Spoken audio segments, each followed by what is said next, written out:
오늘 제16과 기도에 관한 성경적인 말씀을 이제 세 번째 공부하고 있습니다. 저번 시간에 저희가 배운 데가 어디까지신지 보시겠습니다.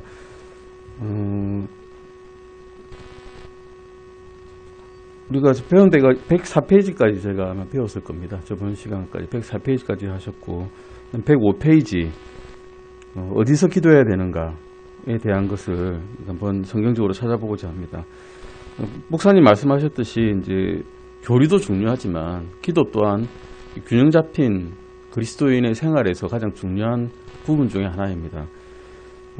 교리만 열심히 공부하고 머리에 지식만 많다고 해서 하나님과 대화를 하는 건 또 아니지 않습니까? 그래서 저희가 하나님과 직접 대화하는, 교제하는 시간이 필요하기 때문에 저희가 이 교재의 이 부분을 공부하게 된 것 같습니다. 어디서 기도해야 됩니까? 라는 말씀에서 세 가지 종류의 기도를 제가 하나님의 말씀에서 찾아볼 수가 있습니다. A번, B번, C번 보시면 첫 번째는 개인적인 기도고, 두 번째는 회중기도, 공적인 기도죠. 우리가 교회에서 예배 드리기 전에 먼저 공적 기도를 하지 않습니까? 전체를 대표해서 하는 기도 필요하고요. 그리고 소그룹 기도라 해가지고 서로 모여서 짝을 지어서 모든 사람이 항상 함께 기도할 수는 없으니까 이게 서로 기도의 동력자를 찾아서 서로 기도하는 그런 모임이 있을 수 있다는 것입니다. 첫 번째는 개인적인 기도입니다. 마태복음 6장 6절 찾아보시겠습니다. 마태복음 6장 6절입니다. 마태복음 6장 6절 말씀입니다. 네, 마태복음 6장 6절입니다. 같이 읽어보시겠습니다. 마태복음 6장 6절 찾으셨습니까? 네, 마태복음 6장 6절입니다. 찾으셨으면 같이 한번 읽어보시겠습니다. 오히려 너는 기도할 때에 내 골방으로 들어가 내 문을 닫고 은밀한 가운데 계시는 내 아버지께 기도하라. 그러면 은밀한 가운데 보시는 내 아버지께서 내게 공개적으로 보답해 주시리라. 기도할 때 골방으로 들어가라고 해가지고 이제 나는 집이 좁아서 골방이 없는데 이렇게 말씀하시면 안 되고, 이게 개인적으로 나눌 수 있는 어떤 공간을 만들라는 말씀이죠. 이를테면 차 안도 괜찮습니다. 우리 차 안에 혼자 있지 않습니까? 그러면 거기서 기도 드려도 되고요. 어떤 다른 사람에게 보이지 않는 나와 하나님만의 어떤 특정한 장소가 있으면 제일 좋다는 것입니다. 이불로 골방을 만들어서 내가 공사해야지 이럴 필요는 없고요. 그 앞에 그렇게 말씀하신 이유가 1절에서 4절, 5절까지 보시면 그 이스라엘의 치리자들, 그러니까 유대인 회당에 있는 그 회당자들, 율법자들의 행태를 보시고 이렇게 말씀하신 겁니다. 이들은 몸에 옷을 휘장을 걸치고 옷에 성구를 주렁주렁 달고 사람들이 모이는 장소에서 공개적으로 기도를 했습니다. 그래서 자신의 의를 드러냈죠. 나는 이런 사람이니까 나를 좀 우습게 보지 말라, 이런 거죠, 사실은. 이런 식으로 기도하지 말라는 겁니다. 남에게 보이려고 기도하지 말고, 남에게 드러내려고 기도하지 말고, 직접 하나님과 교제하는 그런 대화를 나누는 그런 시간을 가지려고 말씀하고 계십니다. 그래서 그럴 때 은밀한 가운데 계시는 아버지께서, 하나님 아버지께서, 기도는 은밀하겠지만 공개적으로 그 응답을 주시겠다는 겁니다. 드러내 보여주신다는 말씀을 하고 계십니다. 보답을 해주신다는 거죠. 그래서 예수님께서는 이런 종류의 기도를 클로젯, 우리 옷장 있지 않습니까? 옷장에 있는 문 들고 들어가면 그게 클로젯입니다. 그게 옷장이죠, 사실은. 그게 골방의 기도라고 그러는 겁니다. 그 말은 우리가 방해받지 않고 기도할 수 있는 장소가 필요하다는 그런 말씀하고 계십니다. 예수님께서는 우리에게 주시는 확신은 하나님께서 우리가 이렇게 은밀하게 기도를 드리면, 하나님과 1대1로 교제를 나누고 그게 요청을 하면 그 기도를 들으시고 응답을 해주시겠다, 보답을 해주시겠다라고 말씀하고 계신 겁니다. 그래서 이번에 답은 우리의 은밀한 기도라는 거죠. 은밀한 기도. 나만 털어낼 수 있는, 다른 사람에게는 말할 수 없는 그런 기도조차도 주님께서는 응답을 해주신다는 겁니다. 두 번째는 회중기도입니다. 회중기도는 공적인 기도죠. 아까 말씀드렸듯이 우리 예배 시작 전에 이제 대표기도 해주시는 것, 이런 겁니다. 사도행전 4장 24절 잠깐 보시겠습니다. 대표기도를 예입니다. 사도행전 4장 24절입니다. 사도행전 4장 24절 말씀입니다. 같이 읽어보시겠습니다. 그들이 그것을 듣고 한마음으로 하나님께 목소리를 높여 이르되 주여 주께서는 하늘과 땅과 바다와 그것들 안에 있는 모든 것을 만드신 하나님이시오. 우리가 먼저 하나님께 찬양 드리죠. 기도할 때, 기도 전에 찬양 드리죠. 사도행전 12장 5절 보시겠습니다. 사도행전 12장 5절입니다.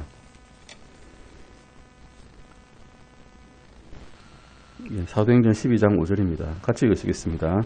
이런 까닭으로 베드로는 감옥에 갇혔으나 교회는 그를 위해 끊임없이 하나님께 기도하더라. 교회에 있는 사람들이 기도했다는 거죠. 그게 다 교회라고 칭하는 거죠. 교회라는 건물이 기도하는 건 아니니까요. 12절도 보시겠습니다. 사도행전 12장 12절입니다. 바로 뒷장이죠. 같이 읽어보시겠습니다. 그 일을 깊이 생각한 뒤에 마가라는 요한의 어머니 마리아의 집으로 갔는데 많은 사람이 거기에 함께 모여 기도하고 있더라. 공적으로 이렇게 다 모여서 기도한다는 겁니다. 우리는 그렇게 할 수 있습니다. 왜냐하면 이제는 하나님 앞에 담대하게 나가서 요청을 드릴 수 있는 신분이 되었기 때문입니다. 에베소서 5장 19절 20절 잠깐 찾아보시겠습니다. 에베소서 5장 19절 20절입니다. 에베소서 5장 19절 20절입니다. 공적 기도의 대표적인 예를 말씀드리고 있습니다. 에베소서 5장 19절 20절입니다. 같이 읽으시겠습니다. 시와 찬송가와 영적 노래로 너희끼리 서로 말하며 너희 마음속에서 주께 노래하고 선율을 만들며 모든 일로 인해 우리 주 예수 그리스도의 이름으로 항상 하나님 곧 아버지께 감사를 드리고, 우리가 찬양을 드리고 그다음에 감사를 드리는 것, 이것이 대표 기도의 사실은 내용입니다. 대표적인 내용이죠. 감사드리고 찬양을 드릴 수밖에 없는 것이, 우리는 죄에 빠져서 지옥으로 끌려갈 수밖에 없었는데도 불구하고 주님의 보혈로 주님께서 십자가에 매달려서 우리의 죄로 인해서 매달려서 죽어서 돌아가시고 또 부활하셨기 때문에 우리가 감사와 찬양을 드릴 수밖에 없는 것입니다. 이런 종류의 기도는 교회 집회나 믿는 자들의 모임에서 이루어집니다. 이런 회중 기도는 순서대로 합니다. 순서대로. 질서 없이 여러 곳에서 중구난방으로 대표 기도하지 않습니다. 고린도전서 14장 23절 40절 찾아보시겠습니다. 고린도전서 14장 23절 먼저 읽어보시겠습니다. 고린도전서 14장 23절입니다. 같이 읽으시겠습니다. 그러므로 온 교회가 한 곳에 함께 모여 모두 타 언어들로 말하면 배우지 못한 자들이나 믿지 않는 자들이 들어와서 너희가 미쳤다고 하지 아니하겠느냐. 예전에 우리가 교회에서 많이 보던 모습이죠. 순서 없이 질서 없이 자 이게 방언기도 합시다 이런 게 있었거든요. 실제로 있었습니다. 제가 어릴 때 한 번 갔는데 그거 보고 놀라서 깜짝 놀라서 뛰어나온 기억이 있긴 해요. 모르는 사람이, 아무것도 모르는 사람이, 물론 아는 사람들은 알겠지만 모르는 사람들이 가서 딱 보면 이건 좀 이상하다 이렇게 하고 나오지 않겠습니까? 그래서 질서 있게 하나님께서는 기도하시기를 원하고 계십니다. 40절도 보시겠습니다. 14장 40절입니다. 같이 읽으시겠습니다. 바로 뒷장입니다. 40절. 모든 것을 품위 있고 질서 있게 할지니라. 예수님께서는, 그리고 하나님께서는 질서의 하나님이시기 때문에 순서 없이 하는 걸 별로 좋아하지 않으십니다.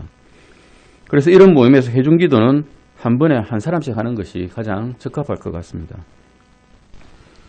그리고 한 사람이 기도로 회중을 인도할 때, 기도가 끝나는 때에 모든 사람이 아멘이라고, 아멘은 예 그렇습니다라는 말입니다. 예 그렇습니다. 그래서 저희가 그냥 사실 찬송 부르고 나면 맨 끝에 아멘이라는 말이 나오는데 그게 꼭 옳은 것은 아닌 것 같습니다. 자신의 이야기를 해놓고는 아멘 하면 내 말이 옳습니다라는 말이 돼버리거든요. 그래서 하나님의 말씀이 그 찬송에 들어있다면 그건 맞는 말인데, 그러지 않고 그냥 아멘 한다면 그건 사실 옳지는 않습니다. 주님의 말씀이 옳습니다. 찬성합니다. 이런 말이거든요. 14장, 고린도전서 14장 16절 보시겠습니다. 16절의 말씀입니다. 같이 읽으시겠습니다. 그리하지 아니하면 내가 영과 함께 참매할 때에 배우지 못한 처지에 있는 자가 내게 무슨 말을 하는지 이해하지 못하므로 내가 드리는 감사에 어찌 아멘하고 말하겠느냐. 예, 감사 드리면 저도 그렇습니다, 주님. 이렇게 말씀할 수 있는 겁니다. 이게 아멘입니다. 남녀가 함께 있는 혼성 모임에서 회중의 기도는 성경적으로는 남자들에 의해서 이루어진다라고 기록되어 있습니다. 고린도전서 14장 34절 보시겠습니다. 14장 34절입니다. 예, 말을 하지 말란 말이 아닙니다. 여자분들이. 여성분들이 여성 성도님들께서 말하지 마라 이런 게 아니라 공적인 모임에서의 기도의 주도를 남자가 하는 게 하나님 보시기에 순서에 맞겠다. 질서에 있다라고 보신다는 겁니다. 같이 읽으시겠습니다. 너희의 여자들은 교회들에서 잠잠히 있을지니 이는 말하는 것이 그들에게 허락되지 아니하였고 율법도 말하는 바와 같이 그들은 순종하도록 명령을 받았기 때문이라. 앞에서 보셨죠, 저희가. 하나님이 계시고 예수님이 계시고 그 다음에 남편이 있고 남자가 있고 그다음에 여자 아내가 있다는 것입니다. 그것이 이제 질서라는 겁니다. 질서에 의해서 이렇게 주님께서는 행위가 이루어지기를 원하시는 겁니다. 디모데전서 2장 8절도 보시겠습니다. 디모데전서 2장 8절입니다.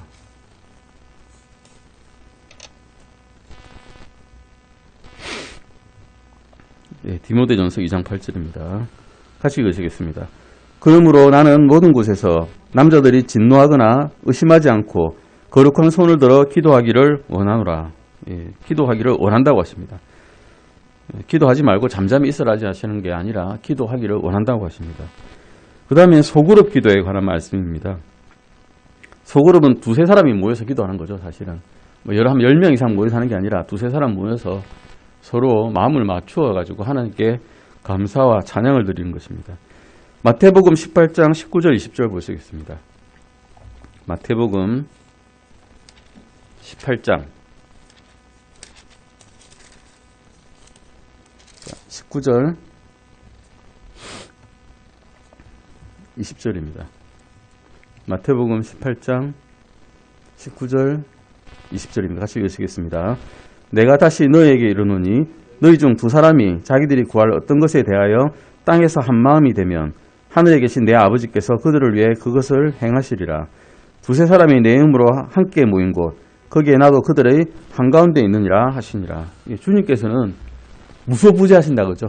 편재하신다, 무소부재하신다. 어디나 다 계시는데 특별히 두세 사람이 내 이름으로 주님의 이름으로 모여서 함께 기도할 때 그 한가운데 내가 있겠다라고 말씀하십니다. 우리의 두세 사람이 모인 기도가 그래서 힘이 없는 것이 아닙니다. 한두 사람만 모여도 힘이 있다는 것입니다.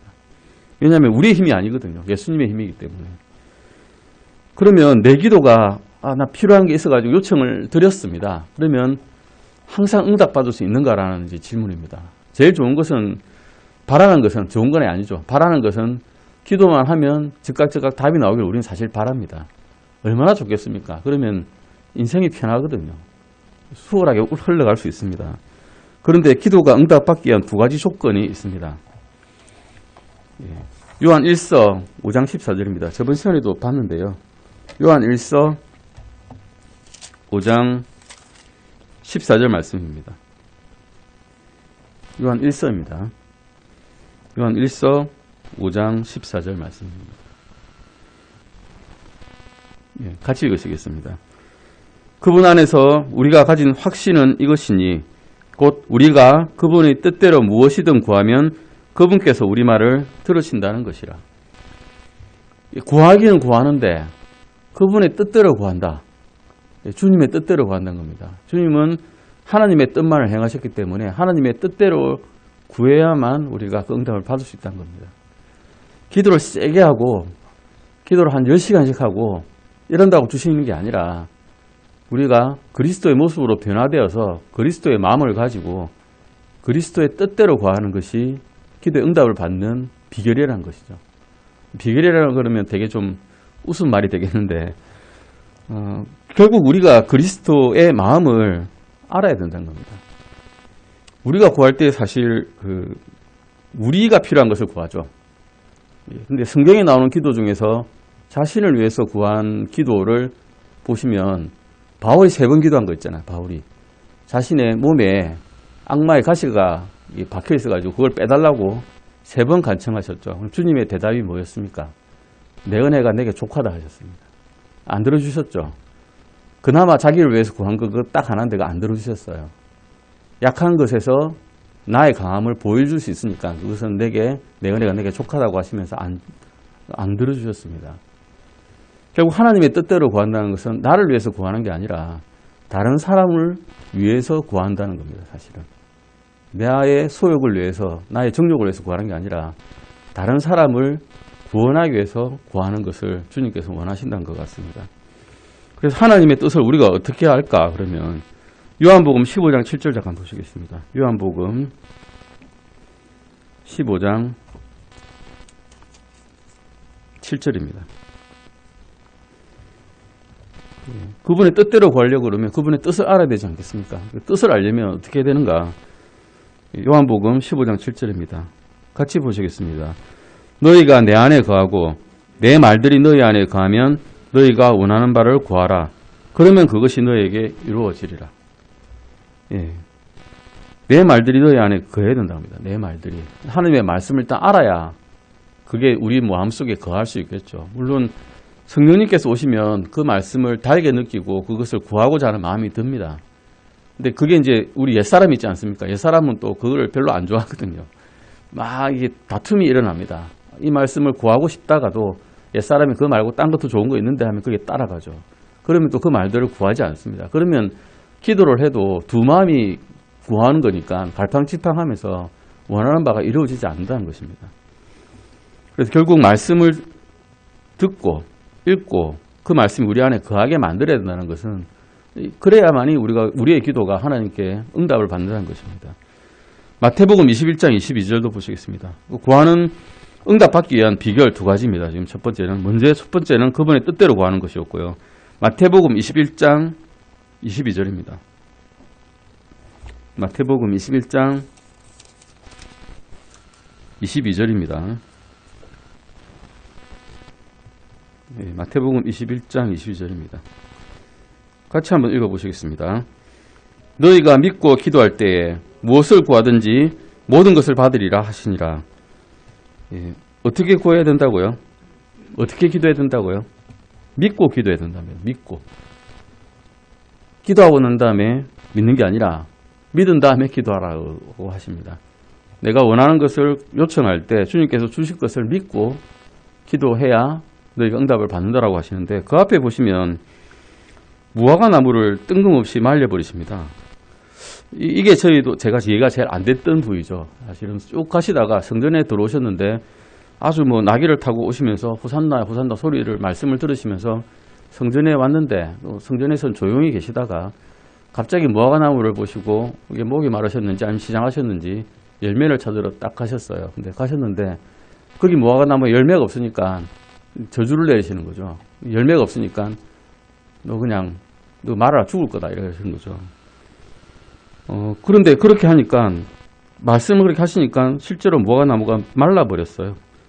하루 만에 무화과 나무가 말라버릴 리는 없거든요. 또 잎도 풍성했던 나무가.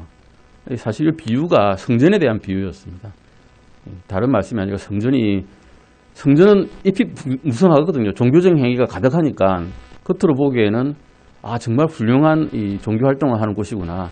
하나님을 정말 잘 섬기는구나라는 것 모양을 보이는데도 불구하고 실제로 열매가 없다는 겁니다. 무슨 열매입니까? 구원의 열매가 없다는 겁니다. 구원 받은 사람이 아무도 없거든요. 율법에 의에 따라서 행한다고 해서 구원을 받을 수가 없으니까. 그래서 이것을 보시고 주님께서는 뿌리부터 마른다라고 하신 거죠.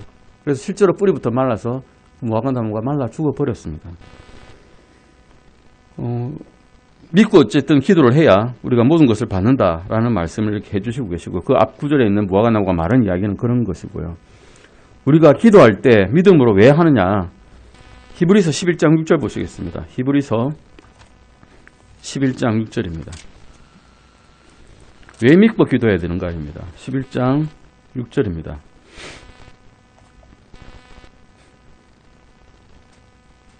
히브리서 11장 6절 말씀입니다. 같이 읽으시겠습니다. 그러나 믿음이 없이는 하나님을 기쁘게 할 수 없나니 그분께 가는 자는 반드시 그분께서 계시다는 것과 또 그분께서 부지런히 자신을 찾는 자들에게 보상해 주는 분이시라는 것을 믿어야 하느니라. 예, 아멘. 주님께서 먼저 계시다는 걸 믿어야 됩니다. 계시다. 계시다는 것은 사실 주님 믿기 전에도 우리가 알 수는 있습니다.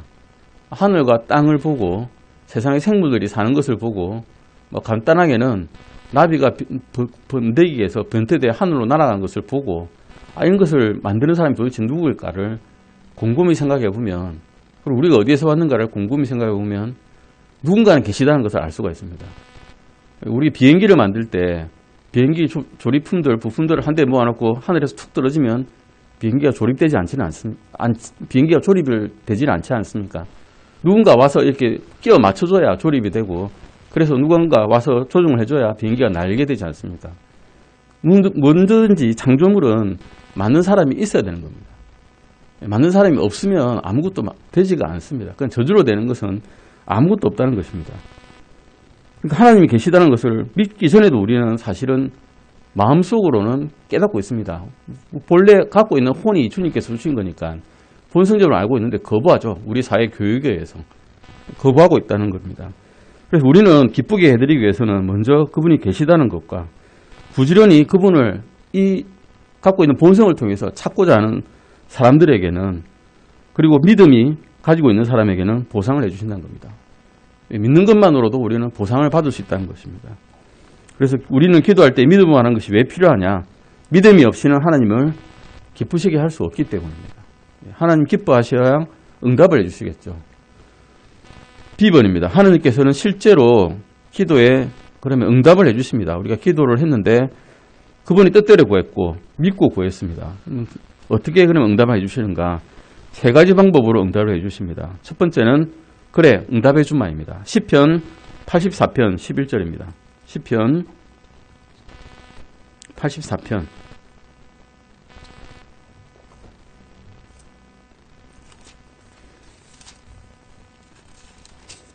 11절입니다.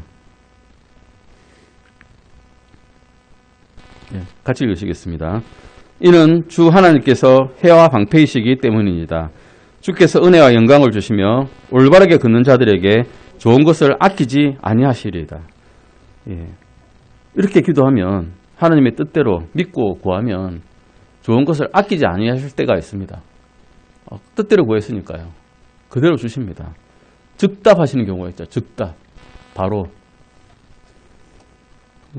엘리사의 경우 우리 아시죠? 엘리야, 구약에 나오는 엘리야, 비가 내리지 않기를 기도하니까 그때부터 3년 동안 비가 한 방울도 안 왔습니다. 즉답하신 거죠. 하나님의 뜻을 알고 그 뜻대로 믿고 구하니까 엘리야가 그대로 그냥 응답해 주신 겁니다. 이런 경우가 이제 성경에 나와 있고요. 야고보서 4장 3절입니다. 야고보서 안 된다 하는 경우입니다. 야고보서 4장 3절입니다. 이것은 뜻대로 구한 게 아니죠. 믿기는 믿었는데 뜻대로 구하지는 않았습니다. 하나님 계시다는 것도 믿고 하나님께서 우리에게 보상해 주시는 것도 믿었는데 구할 때 잘못 구했습니다. 같이 읽으시겠습니다. 너희가 구하여도 받지 못하면 그것을 너희 정욕에 쓰려고 잘못 구하기 때문이라. 이게 이제 로또 같은 거죠. 로또. 로또를 구하는 겁니다. 정답 맞추기를 구합니다. 정답 맞아서 상금 타면 하나님께 좀 드릴게요. 이러면 안 되죠. 내 정욕에 쓰려고 사실 구하는 거예요. 아니지 않습니까? 정욕에 구하려고 쓰는 것을 주님께 구하면 안 된다 하십니다. 안 된다.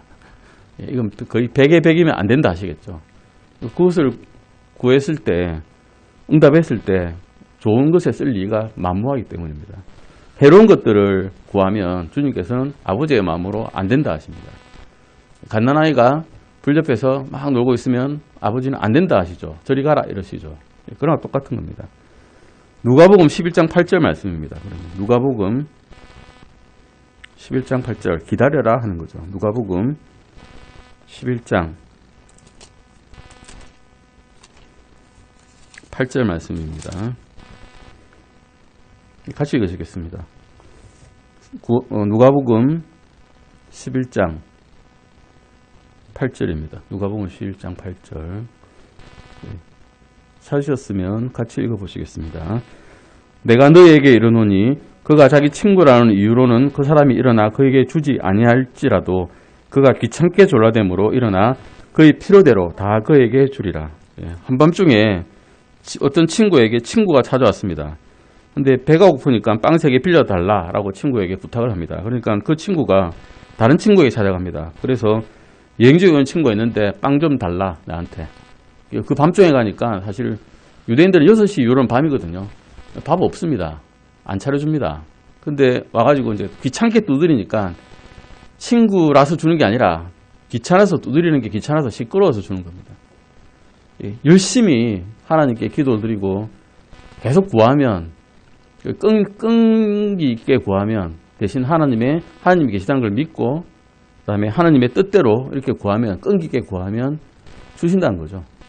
얼마나 필요한가를 보시는 겁니다. 우리에게. 그게 필요 없는 거 구할 때 있거든요. 그러다가 금방 까먹어버리죠. 왜냐하면 별 필요가 없었으니까. 끈기 있게 구하지 않는 겁니다. 이런 것들을 주님께서는 기도 응답 방식으로 주신다는 겁니다. 아까 말씀드린 대로 앞에 말씀대로 요한 1서 5장 14절 말씀대로 그분의 뜻대로 구하고 그분이 무엇이든지 믿고 그분을 믿고 구하면 주시는데 응답 방식은 3가지. 주겠다, 안 된다, 기다려라 라는 방식으로 올 수 있다는 것을 우리가 알고 있어야 됩니다. 기도 응답을 그러면 방해하는 것들이 무엇이 있을까요? 우리가 기도를 열심히 드렸는데 그리고 정말 믿고 구했는데 왜 안 주시나? 안 된다 할 때 경우죠. 안 된다 할 때 경우. 왜 안 주시는가? 보는 겁니다. 먼저 시편 66편 18장 보시겠습니다. 시편 66편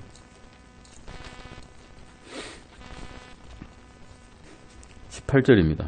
시편 66편 18절입니다. 시편 66편 18절입니다. 같이 읽으시겠습니다. 내가 마음속으로 불법에 관심을 두면 주께서 내 말을 듣지 아니하시리라. 겉으로 불법에 관심을 두는 게 아니라 내 마음속으로라도 불법에 관심을 두면 주님께서 응답하지 않으신다는 겁니다. 이사야서 59장 1절 2절 보시겠습니다. 이사야서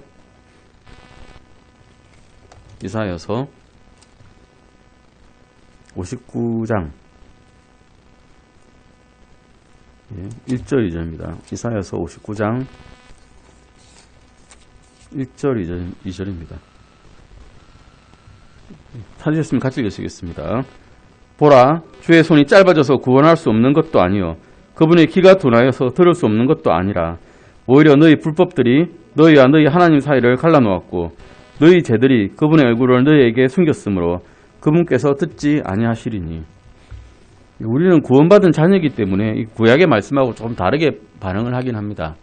어쨌든 우리가 구원을 놓칠 수는 없거든요. 구원을 영원하게 보장해 주셨기 때문에. 그럼에도 불구하고 우리가 주의 말씀에서 떠나서 생각하거나 불법을 저지르면 사실 하나님과의 교제가 원활하지 않습니다.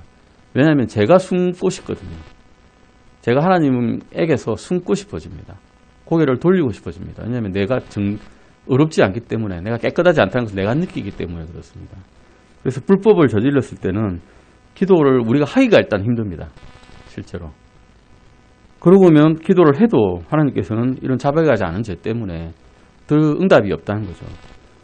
그리고 야고보서 4장 3절 아까 보셨는데요. 야고보서 4장 3절 너희가 구하여도 받지 못하면 그것을 너희의 정욕에 쓰려고 잘못 구하기 때문이라는 말씀에서 우리가 이기적인 동기에서 나의 정욕을 위해서 쓰려고 이기적인 동기에서 기도를 하면 들어주시지 않는다는 겁니다. 그 다음 마가복음 11장 24절 25절 잠깐 보시겠습니다. 마가복음 11장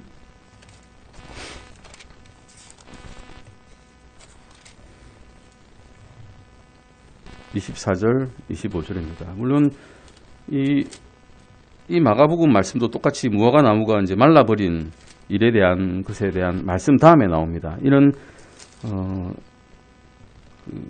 성전에 대한 말씀 이렇게 하시고 하나님께 대해서 22절에 보시면 예수님께서 그들에게 응답해 이르시되 하나님에 대한 믿음을 가지라라고 이렇게 말씀하십니다.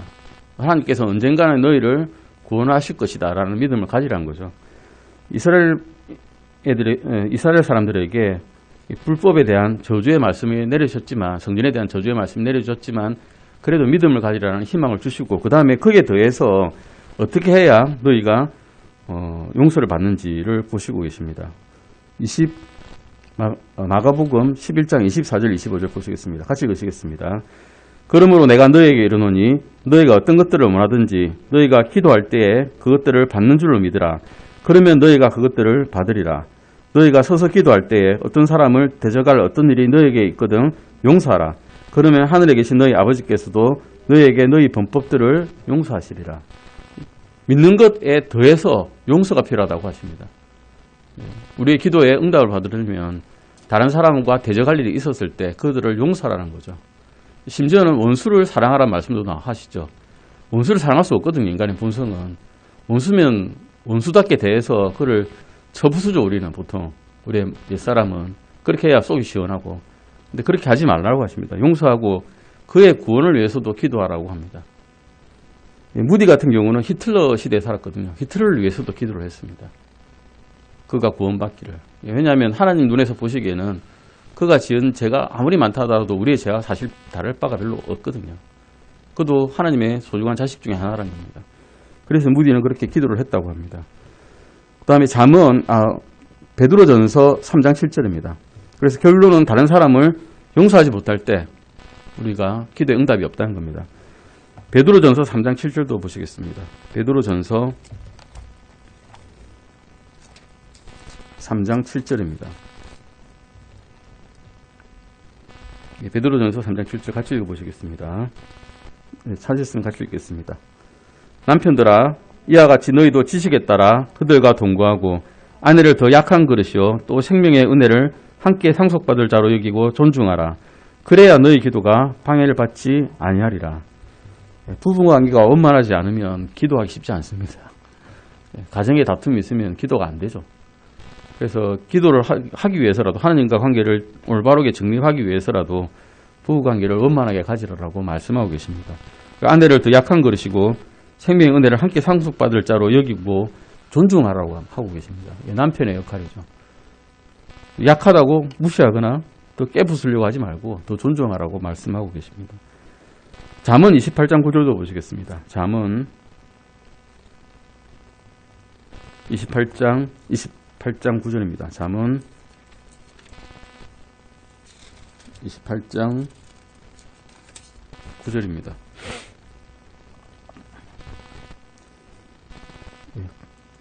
같이 읽으시겠습니다. 사람이 자기 귀를 돌려 율법을 듣지 아니하면 그의 기도조차 가증한 것이 되리라. 하나님께서 주신 분명한 명령의 말씀이 있는데 그 말씀을 내버려두고 기도만 세게 하면 주님께서 들어주실까요? 기도를 한 8시간, 9시간 하나님의 말씀이 맞지 않는 것을 기도하면 들어주실까요? 전혀 그렇지 않다는 겁니다. 하나님의 뜻에 합당한 것을 기도를 해야 된다고 분명히 말씀해 주시고 계십니다. 그것은 뜻이 어떤가는 이 성경에 다 주셨습니다. 예전에는 우리가 대언자의 말을 들어야 그 뜻이 뭔지 알 수 있었는데 이제는 대언자의 말을 들을 필요가 없거든요. 성경을 주셨기 때문에 이 기록된 말씀을 듣고 따라가는 것이 주님의 마음을 따라가는 것이라는 겁니다. 결국 하나님의 말씀을 듣지 않으면 기도 응답을 방해받게 되는 것입니다. 잠언 21장 13절도 보시겠습니다. 잠언 21장 13절입니다.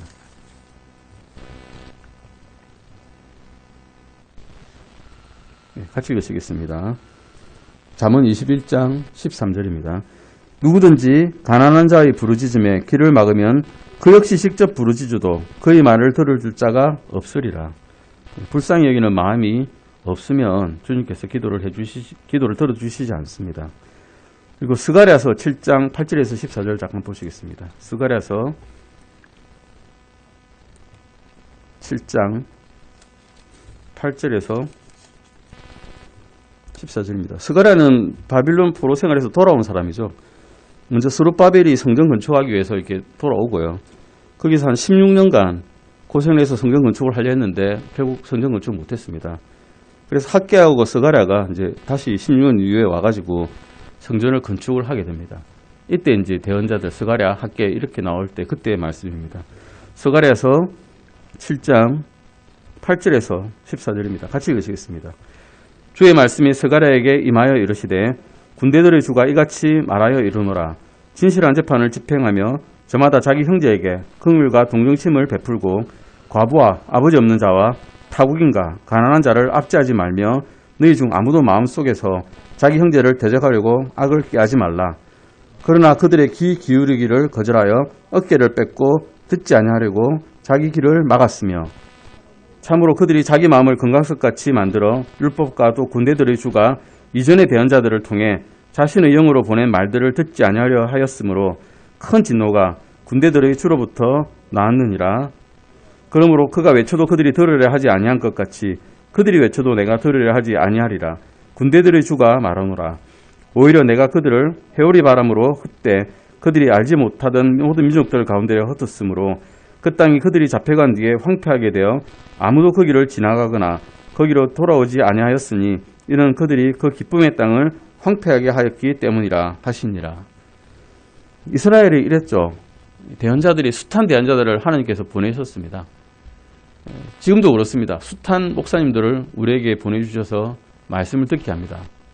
그런데 그 말씀을 듣고도 아닙니다. 저는 제 고집이 있습니다. 저도 한 고집합니다. 이러면서 주님이 우리를 죄를 위해서 구해주신 것을 십자가에 매달려서 자신의 죽음으로써 우리의 죄를 용서해 주시고 또 땅에 묻히시고 부활하신 것을 믿지 않을 때 황폐하게 되는 거죠. 또 우리도 믿고 난 다음에도 우리의 고집을 부릴 때 이런 일이 생깁니다. 기도의 응답이 이제 없는 거죠. 그래서 기도 응답을 방해하는 것은 자백하지 않은 죄와 이기적인 동기로 기도할 때, 단 한 사람을 용서하지 못할 때, 원만하지 못한 부부관계를 유지하고 있을 때, 하나님의 말씀을 듣지 않을 때, 불쌍히 여기는 마음도 없고 고집 부릴 때, 이럴 때는 기도의 응답이 나타나기 힘들다는 것입니다. 그러면 우리는 무엇을 위해서 기도해야 되나? 하나님의 뜻에 합당하게 기도하는 것은 도대체 어떻게 기도해야 되는가를 보시겠습니다. 로마서 10장 1절 보시겠습니다. 로마서 10장 1절입니다.